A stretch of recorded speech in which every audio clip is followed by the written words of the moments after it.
చంద్రబాబు గారు పరిపాలన ఏంటంటే జగన్ గారి పరిపాలనలో లేని వాళ్ళని చూశాడు, ఉన్న వాళ్ళనే మాత్రం చూస్తున్నారు చంద్రబాబు గారు. అది మరి ఇప్పుడు జగన్మోహన్ రెడ్డి ప్రజల్లోకి వస్తాను, ప్రజల తరఫున పోరాడతానన్నాడు. ఏమంటే అతను పోరాడతాడో లేదో అవన్నీ మనకు తెలియదు. ఆల్రెడీ తనకి వేయాల్సిన ఓట్లు మాత్రం తప్పకుండా వస్తాయి. అతని మీద ప్రజలకి అందరికీ ఆశ ఉంది. కానీ ఎందువలన దేవుడు ఆయనకి చిన్న చూపు చూశాడు ఈసారి మాత్రం. ఆయన్ని అతను మాత్రం అందరికి పెట్టినవాడే, అందరు వేశారు ఓట్లు. మరి ఏం జరిగిందో ఏమో అతనికి కూడా అర్థం కాలేని పరిస్థితుల్లో పెట్టుకొచ్చారు ఆయన్ని.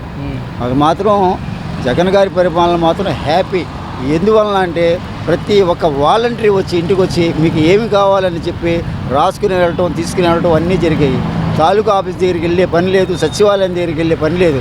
అంత బాగా చేసేవాళ్ళు ఒక వాలంటరీ వస్తానికి లేదు.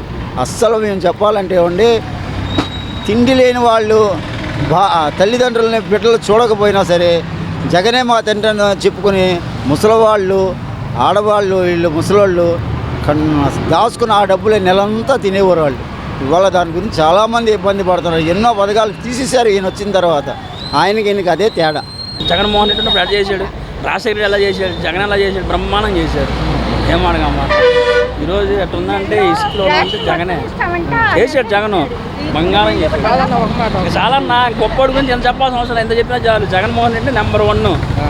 మళ్ళీ వస్తానని చెప్తున్నాడు. వస్తాడన్న ఏడపోతాడన్నా, వస్తాడు, బంగారం చేస్తాడు, నెంబర్ 1 చేస్తాడు. ఎలా అనుకుంటున్నారు? 11 సీట్లకే పడిపోయింది కదా. అది ఏం చేస్తాం అన్న, జనం ఒకటే మన దేవుడి నిర్ణయం అన్నాడు. అది దేవుడి నిర్ణయం. అది బ్రహ్మాండం చేశాడు. ఏ మాటగా మాట నెంబర్ 1 జగన్ నెంబర్ 1 చేశాడు. ఏ మాటగా మాట మంచోడి గురించి మంచిగా చెప్తాడు. ఎన్నోడు సొమ్ము కొట్టాడుగా. ఆ నెంబర్ 1 జగన్ అన్న. చంద్రబాబు నాయుడు గవర్నమెంట్ బాగలేదు. 10,000 కాదండి, ఈ 10 పైసలు కూడా వీళ్ళు తింటమే సరిపోతుంది. వీళ్ళు ఇంకేం పెడతారు జనాలకి? ఏం పెట్టరు. పథకాలు రావట్లేదు అంటారా? పథకాలు ఏం రావట్లేదండి. పథకాలు ఏం రావట్లేదు. ఏం పథకాలు ఇచ్చారు చెప్పమంటే? ఏమి ఇచ్చాడు చెప్పండి? పెంచాను అన్నాడు. ఏం పెంచాడు? పింఛన్ పెంచాడు. ఏది వృద్ధులకి 10,000, 4,000 పెంచాడు. అంతే, అదే జరిగింది. అంటే మేము వచ్చిన మరి ఖజానా చూస్తున్నాం ఖాళీగా ఉంది. ఇప్పుడు ఖజానా ఖాళీగా ఉందా? The most senior Chandrababu Naidu 40 years industry కదా. ఖజానా ఖాళీగా ఉందా లేదా తెలీదా నీకు? నీకు తెలీదా? తెలియకుండానే హామీలు ఇచ్చావా? ఫస్ట్ ఏంటంటే ఇప్పుడు మనము స్టేట్ పొజిషన్ చూసుకొని తెలుసుద్ది కదా మనకి. రాష్ట్ర పొజిషన్లో ఖజానా ఖాళీగా ఉందంటే ఖజానా ఏం ఖాళీ లేదు. నిధులు ఉన్నాయి, డబ్బు ఉంది. కాకపోతే ఏంటంటే ఖజానా ఖాళీ అని ప్రజలకు చెప్పేస్తే సరిపోతుంది. ప్రజలందరూ తెలియదు కదా. మరి ఇప్పుడు చెప్పిన పథకాలు అమలు చేయబోతున్నారు. ప్రభుత్వం మీద వ్యతిరేకత వచ్చే అవకాశం? ఫుల్ వ్యతిరేకత వచ్చేసింది. ఇప్పటికే వచ్చేసింది వ్యతిరేకత. ఇప్పటికే వచ్చింది. నువ్వు చెప్పిందే కదా, ఎవరు అడగలేదుగా. నాకు ఆ పథకం కావాలి, ఇది ఉచిత బస్సు కావాలి, ఉచిత గ్యాస్ కావాలి, ఇది కావాలి, అది కావాలని ఎవరు అడగలేదుగా. నువ్వు చెప్పడం పేపర్ మీద చెప్పేది ఒకటి, ఇక్కడికి వచ్చేది ఒకటి, ఇక్కడ జరిగేది ఒకటి. నువ్వు పేపర్ మీద వచ్చిన సిలిండర్లు జరుగుతున్నాయా? అన్ని సిలిండర్లు ఇప్పుడు జరుగుతున్నాయి. నీకు ఈజీగా వస్తుందిగా మెజర్మెంట్ లెక్కలు. ఇప్పుడు కొంతమందికి వస్తున్నాయి, కొంతమందికి రావట్లేదు. ఈకేవైసీ చేయించి అది లేదంటారు, అది చేయించి ఇది లేదంటారు, ఇది లేదు, అది లేదు. రేషన్ కార్డు, ఆధార్ కార్డు ఉంటే చాలు అన్నారు. ప్రతి మహిళకి ఉచిత గ్యాస్ అన్నాడు. ఇక్కడ జరిగేదేంటి? మళ్ళీ ఏం పెట్టాడు? ఆధార్ కార్డు, రేషన్ కార్డులు పెట్టారు. నువ్వు చెప్పడం ఎందుకు? ప్రతి మహిళకి ఉచిత గ్యాస్, ప్రతి మహిళకి నిరుద్యోగ వృత్తి ఇస్తానని ఇచ్చాడా? ఇవ్వలేదుగా. ఉద్యోగాలు ఇస్తానని ఇచ్చాడా? అదంటే మేము గవర్నమెంట్ నిలదొక్కోవాలంటున్నాడు. నువ్వు సంవత్సరానికి 20 లక్షల మందికి ఉద్యోగాలు ఇవ్వాలి. ఏడుతున్నా 20 లక్షలు ఉద్యోగాలు ఇవ్వాలి కదా. కనీసం 5 లక్షలని ఇవ్వాలి కదా. ఏది అది కరెక్ట్ కాదు. ఆయన చెప్పిన పథకాలు మాత్రం కరెక్ట్ కాదు. జగన్ పేదలకు మరి ఆ పథకాలు ఇచ్చాడు పాపం. నవరత్నాలు అనడం పాపం. ప్రజలు క్షేమంగా బతికారు. నేను పార్టీ మీద అభిమానం ఉండి కాదు మాట్లాడేది. అతను చేసిన కార్యక్రమాలన్నీ కూడా పేదవాడు బ్రహ్మాండంగా ఆనందించు. మరి ఇప్పుడు జగన్మోహన్ రెడ్డి మరి సంక్రాంతి నుంచి ప్రజల్లోకి వస్తున్నారు. మరి ఎలా ఉండబోతుంది? గెలవాలిగా. ఆయనకి పార్లమెంట్లోనే మాట్లాడే శక్తి తీసేశారు కదా. ఏదో ఆ లడ్డు ఈ లడ్డు అని నేరం మోపిండు. చివరికి కోర్టులో నుంచి ఆదేశం వస్తే ఏముంది తేలిపోయింది. జగన్లో ఏం లేదని తేలిపోయింది. జనం ఈ చంద్రబాబు ఒకడు, పవన్ కళ్యాణ్ ఒకడు ఏదో సృష్టిస్తున్నారు పాపం. అంతకాడికి అతను చేసే తప్పే లేదు. వీళ్ళంతా కామించుకుంటున్నారండి అతని మీద. నేను ఒక జగన్ అభిమాని కాదు, వాస్తవం చెప్తున్నా. అది మరి ఇప్పుడు జగన్ ప్రజల్లోకి రావడం వల్ల మరి వైసీపీ పార్టీ పుంజుకునే అవకాశం చూస్తున్నారు. చూస్తున్నారు. ఇప్పుడు సహాయం చేసేవాడి కోసం ప్రజలు చూస్తారు కానీ ప్రజలు తన్నివాడి కోసం, ప్రజలను తన్నివాడి కోసం ఎవరు చూడరు. ప్రజలు సహాయం చేసేవాడి కోసం చెయ్యి ఇట్లా దాపుతారు. అంతేనా? అంతే జరగబోయే విషయాలు. అది ప్రజల్లో ఇంత వ్యతిరేకత ఎప్పుడు రాలేదు. వచ్చిద్దండి, ప్రజల్లో వ్యతిరేకత వచ్చిద్ది. రాబోయే కాలానికి వచ్చేసిద్ది. రాబోయే కాలంలో వచ్చేసిద్ది వ్యతిరేకత, చాలా వ్యతిరేకత వచ్చింది.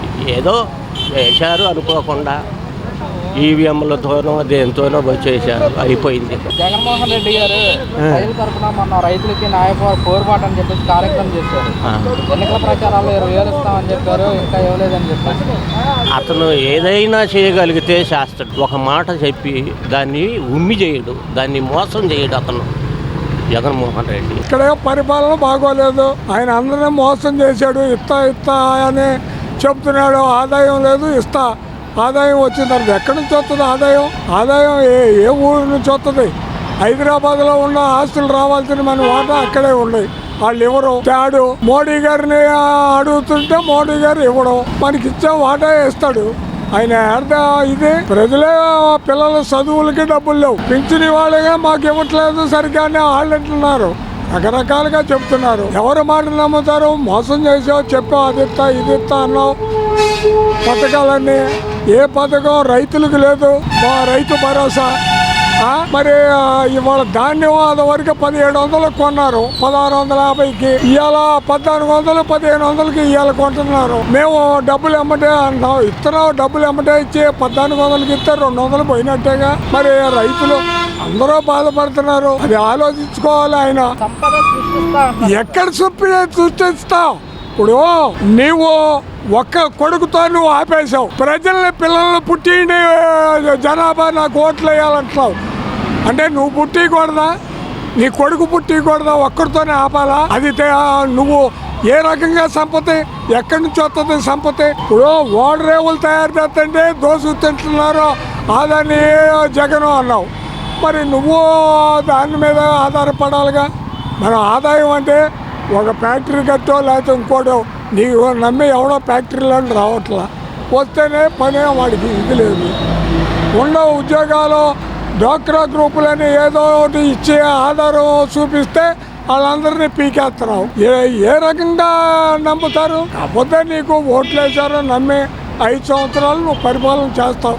అది ఎవడో ఆపడానికి అధికారం లేదు. ఇప్పుడు ఉన్నాడు పిల్లగాడు ఇతర దేశాలు వెళ్తున్నాడు, లేనివాడు వెళ్ళలేకపోతున్నాడు. ఇంగ్లీష్ మీడియం రాక ఆయన ఇంగ్లీష్ మీడియం పెడితే అది పనికిరాదు మన దేశంలోని ఈయన అడ్డం తిరిగాడుగా. ఆడు లేనాడు పిల్లగాడు ఇతర దేశాలు బాగూడదు ఇంగ్లీషు నేర్చుకొని. ఇలాంటివన్నీ కొన్ని ఉన్నాయి. ఆయన చెప్తాడు, ఈయన చెప్తాడు. పిల్లలకి ఫీజులు ఇవ్వాలా, తల్లి వందనం లేదు, డ్వాక్రా గ్రూపులు లేదు, రైతు భరోసా లేదు, ఏదీ లేదు. కానీ నేను సంపద పుట్టిస్తా. ఎక్కడ పుట్టిస్తా? ఇదే పోగు చేసేది కాదుగా. ఇప్పుడు బజార్లు చూసి కుప్పలు చేసి ఇచ్చేది కాదు. సంపద అంటే ఏముంది సంపద? కాకపోతే నువ్వు రాజధానిలో పొలం అమ్ముతావు అని ఎదువరకే చెప్పావు. 1 లక్ష కోట్లు వస్తాయి, ఒక 10,000 ఎకరం ఉందో అమ్ముతాను, 10 లక్షలు చేశాను. రాజధానిలో 10 లక్షలు చేసుకునే కంపెనీ వాడు ఉన్నాడా?